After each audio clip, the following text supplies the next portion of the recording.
consider a case study to understand how the need analysis can be done by a seller.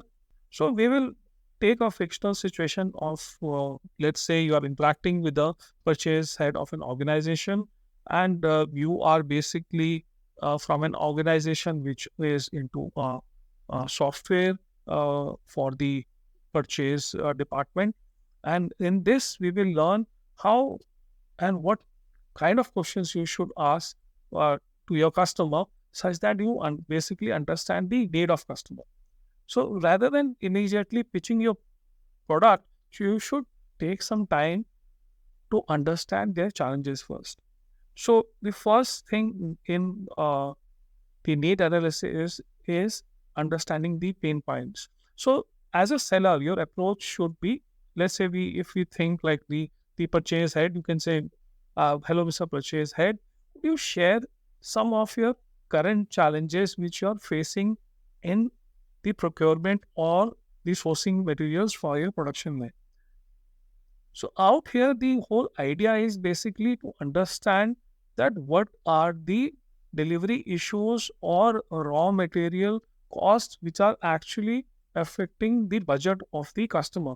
And the moment you ask this kind of an question from customer, and if you're really genuinely interested, you will see that the customer open up immediately and share what kind of challenges is he facing with, and consider in contrast with the some similar situation where a seller is just going and trying to pitch the product and trying to, like, he is he wants to force a sale, he wants to get an order, or but your approach is trying to understand what is actually the pain point of that customer. The second thing which you should explore is basically exploring the goals and objectives of the customer. Out here, you should try to understand in the long term what are the key objectives the customer has for the procurement process within the organization. This will help you in understanding what is the organization aiming for in having a more sustainable sourcing process which aligns with their overall objective of the organization. See, every department or every individual working for an organization has some kind of an responsibility towards the fulfilling the objectives of the organization.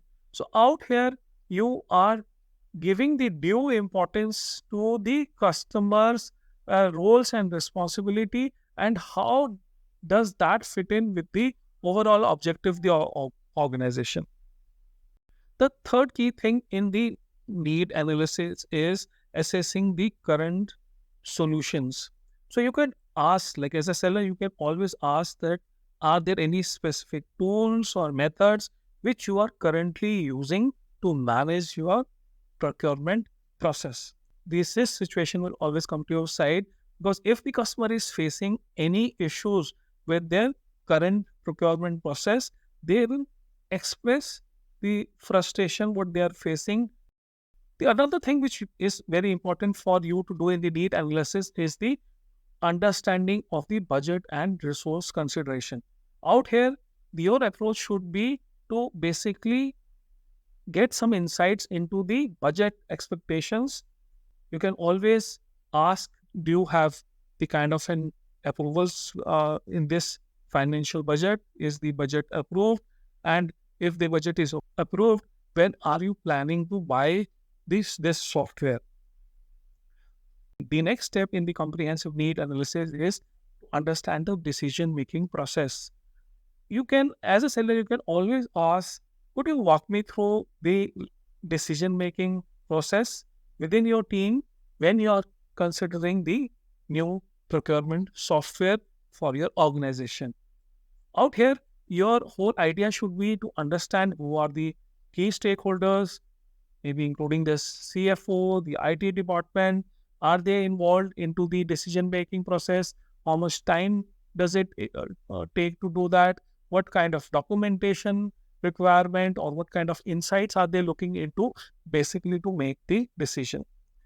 So how does this approach help? So this 5-step approach helps you not only to basically have an understanding of the specific needs, but also establishes yourself as someone who's really invested in the success of the customer. Like in this specific case, you can propose a solution to the customer which addresses the immediate challenges of delivery timelines and cost fluctuations. I think the first challenge which the purchase head of this organization had shared. Then you can also emphasize on the flexibility and adaptability of your product to basically align with their long term goal of sustained sourcing.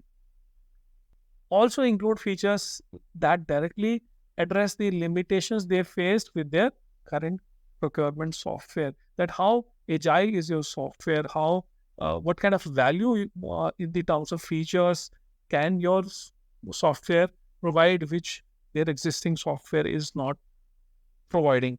In the end, you can also tailor your communication to resonate with the key decision makers involved in the process. When approaching a CFO, you can always talk about the cost and benefit analysis or to be there. When you are talking to IT, you can talk to the robustness or what kind of security features have you used into the building in the software. In the end, I would say that the this approach goes beyond just selling a product. It actually helps you foster a relationship which is based on trust and understanding. The purchase head of this specific organization will not just see you as a vendor, seeing you as someone who's basically a trusted partner, which is actually invested in the success of their procurement process.